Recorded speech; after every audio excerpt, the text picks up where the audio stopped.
आज शनिवार का दिन है, जिस दिन अपन इस दरिद्रता से मिलने के लिए पीपल के पेड़ के नीचे आए हैं। हिंदू धर्म में ये दिन पीपल के वृक्ष के लिए पूजनीय होगा। जो भी शनिवार के दिन पीपल के वृक्ष की पूजन करेगा, दूध चढ़ाएगा या मिष्ठान का भोग लगाएगा, लक्ष्मी और नारायण उसके घर में प्रवेश कर जाएगा। लक्ष्मी और नारायण उसके घर में प्रवेश करेगा। इसलिए नियम बनाया। कौन से दिन का? शनिवार। लक्ष्मी जी बोली, नारायण आपने तो एक दिन का वार लिख दिया। शंकर जी ने 7 वार बनाए हैं, रविवार, सोमवार, मंगल, बुध, गुरु, शुक्र और शनि। ये शिव जी ने बनाया। अब एक दिन आपने अपना बना लिया, बाकी के दिन अगर कोई इस पीपल के वृक्ष के नीचे आएगा और यहाँ तो दरिद्रता बैठी है, तो उसका क्या होगा? भगवान नारायण बोले, सुन दरिद्रता, तेरे से एक विनती है, अगर कोई भी मनुष्य इस पीपल के पेड़ के नीचे अगर 7 दिन में आता है और उसके हाथ में अगर कोई सामग्री होती है तो तू उसके घर में प्रवेश नहीं करेगी। नियम है पीपल के वृक्ष का, या तो पानी का लोटा लेकर जाओ, कुंकू का चोपड़ा लेकर जाओ, शक्कर लेकर जाओ, या पेड़ के नीचे चींटी को डालने के लिए आटा ले जाओ, पर खाली हाथ पीपल के वृक्ष के नीचे कभी मत जाओ, कभी नहीं जाओ। खाली हाथ जाओगे तो दरिद्रता तुम्हारे घर में प्रवेश करेगी। दरिद्रता उठकर खड़ी होकर बोली, नारायण तुमने अपनी मनमानी करी है, एक दिन मुझे भी मेरा चाहिए। भगवान ने कहा, बोल कौन सा दिन चाहिए? दरिद्रता कहती है, रविवार के दिन इस पीपल के वृक्ष के नीचे मैं दिन भर नृत्य करूं, इसमें रहूं, और जो यहाँ आए रविवार को मैं उसके घर में प्रवेश करूं। भगवान ने कहा, ठीक है। दरिद्रता, रविवार का दिन एक ऐसा दिन रहेगा जिस दिन तू इस पीपल के वृक्ष के नीचे नृत्य करेगी, और जो आएगा इस पीपल के वृक्ष के नीचे तो उसके साथ प्रवेश करेगी। मैंने तुझे वर दिया। इसलिए हमारे यहाँ केवल पीपल का वृक्ष अगर दीवार में भी लग जाता है ना, किसी की फैक्ट्री की दीवार में, किसी के घर की दीवार में पीपल का वृक्ष अगर लग जाता है, पीपल का पौधा लग जाता है, उसको कितना भी तोड़ लो वो वापिस लग जाएगा। फिर तोड़ोगे फिर लग जाएगा। अगर पीपल के पौधे को तोड़ना है तो केवल रविवार का दिन एक नींबू, एक मिर्ची और बमूल का कांटा, ये 3 चीजें रखने के बाद में आधे घंटे बाद रविवार के दिन पीपल के पेड़ को उखाड़ कर फेंक दो। दूसरी बार कभी पीपल दीवार में लगता ही नहीं, कभी नहीं लग सकता। केवल एक रविवार का, केवल एक संडे, इतवार का। घर में दीवारों पर अगर पीपल लग भी गया है, इसलिए पीपल के वृक्ष को उखाड़ने का, अगर घर में पीपल लगा हुआ है या पीपल का पौधा हमारे घर में लग गया, उसको उतारना, निकालना, लगाना, तो पीपल के वृक्ष को अगर निकाला जाता है तो रविवार के दिन, और अगर पीपल के वृक्ष को कहीं लगाया जाता है तो सोमवार के दिन या मंगलवार के दिन, बुधवार के दिन, इन दिनों में लगा सकते पीपल के वृक्ष कहीं लगाना।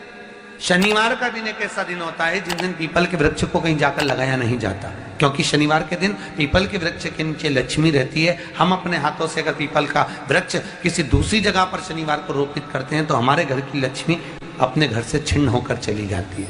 इसलिए शनिवार के दिन पीपल लगाया नहीं जाता, किसी के घर जाकर उसको वापस पलटा नहीं जाता। लग गया उसको डाल। प्रभु मेरी धर्म पत्नी को कहाँ रखूं आप बताओ? वो तो जहाँ यज्ञ होता है, अनुष्ठान होता है, दान होता है, पुण्य होता है, सत्कर्म होता है, वहां जाने को तैयार नहीं। अब करूं क्या? भगवान ने बोला, एक काम करो। दुर्वासा जी बोले, जिसके यहाँ रात्रि में बर्तन झूठे पड़े रहते हो उसके घर में इस दरिद्रता को लेकर तुम प्रवेश कर जाना। जिसके यहाँ रात्रि में बर्तन झूठे पड़े हो वहां लेकर प्रवेश कर जाओ। दूसरी जगह दुर्वासा जी बोले, जो स्त्री घर में दोपहर के समय पर सो रही हो उसके घर में इसको लेकर प्रवेश कर जाइए। जो स्त्री दोपहर के समय में घर पर सो रही हो, इस दरिद्रता को लेकर प्रवेश कर जाइए। तीसरा, जिसके यहाँ पर दरवाजे पर कांटे वाले पौधे लगे हों उस घर में इस दरिद्रता को लेकर प्रवेश कर जाइए। दरिद्रता, कितनी सुंदर बात कही है। दाता और विधाता, कौन कौन? दाता और विधाता। लक्ष्मी और दरिद्रता के सगे भाई हैं। कौन कौन? दाता और विधाता। दाता को फिटकरी प्रिय है, विधाता को नमक प्रिय है। ये दोनों हमेशा लक्ष्मी को और दरिद्रता को दोनों को समझाते थे, दोनों में प्रेम बढ़ाते थे।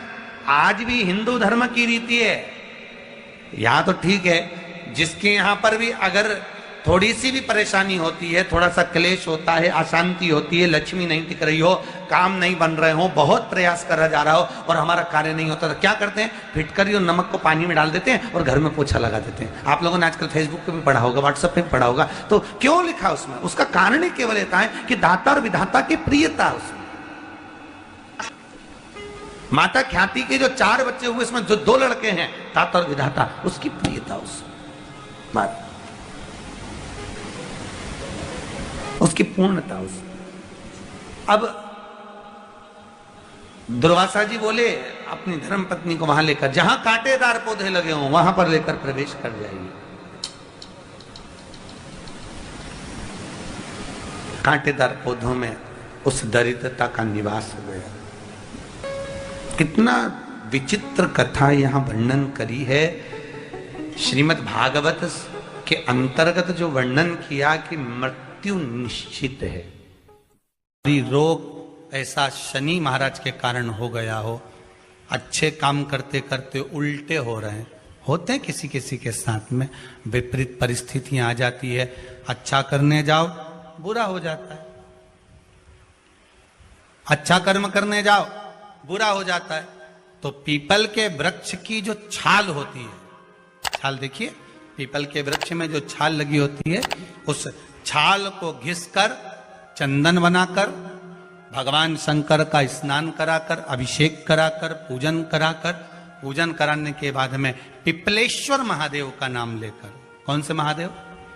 पिपलेश्वर महादेव का नाम लेकर वो जो घिसी हुई छाल होती है, उस छाल का तिलक भगवान शंकर को लगा लो और उसी का थोड़ा सा भाग अपने कंठ पर, मस्तक पर लगाना प्रारंभ कर दो। धीरे धीरे जो विपरीत दशा है वो सुधरना प्रारंभ हो जाती है। पर नाम याद रखना, पिपलेश्वर। काशी में जो शिव जी की स्थापना कौन ने करी? काशी में जो शंकर भगवान बैठे उनकी स्थापना करी थी शनि महाराज ने। किसने करी थी? शनि महाराज ने। क्योंकि भगवान शनि महाराज को उनकी माता के द्वारा श्रापित हो गए और शनि महाराज कांपने लगे। शनि महाराज कांपते कांपते, मैं जाऊं तो जाऊं कहां, करूं तो करूं क्या? महाराज शनि महाराज दौड़े और दौड़कर भगवान भोलेनाथ के पास पहुंचे। हे शंकर, त्रिकालदर्शी, कैलाशी, अविनाशी, कृपा करिए बाबा भोलेनाथ, कृपा करो। क्योंकि दुनिया में 33 करोड़ देवी देवता हैं जिनको शनि लग सकता है, केवल एक, किसको छोड़कर?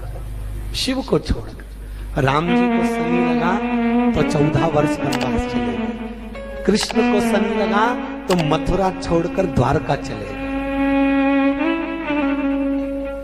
शनि लगा, हनुमान जी को शनि लगा तो गुफा में बैठकर राम राम जपना पड़ा। शनि सबको लगता है, केवल शनि नहीं लगता तो एक मेरे महादेव को, मेरे भोले बाबा को नहीं लगता। श्री शिवाय नमस्तुभ्यं, हर हर महादेव। आज की कथा में पंडित प्रदीप मिश्रा जी ने एक बहुत ही महत्वपूर्ण उपाय और एक बहुत ही महत्वपूर्ण कथा बताया है। अगर आपको हमारा वीडियो अच्छा लगा हो तो हमारे वीडियो को लाइक करें।